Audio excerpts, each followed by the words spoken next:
Here are 2 things you can do to build your self-confidence. This is how you are going to become physically confident. Okay, for 1, you have to move your body, whether that's going for a walk every day, getting on your treadmill, starting the gym, going to Pilates, doing a YouTube workout at home, whatever it may be.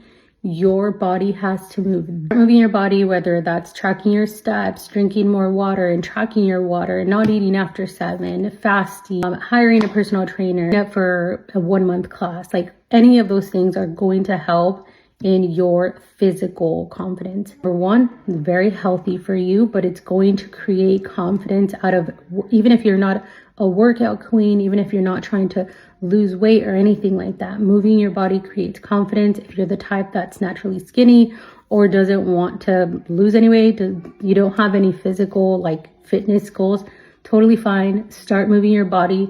Everything will change. Number 2, feed yourself spiritually, whether that's journaling, worship music and praising, reading your Bible, devotional. There are so many ways, but you need to feed yourself spiritually.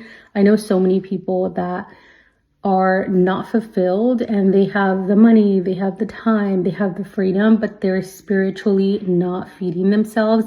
That is super important to really have confidence, and it will completely change your life if you do it for 60, 90.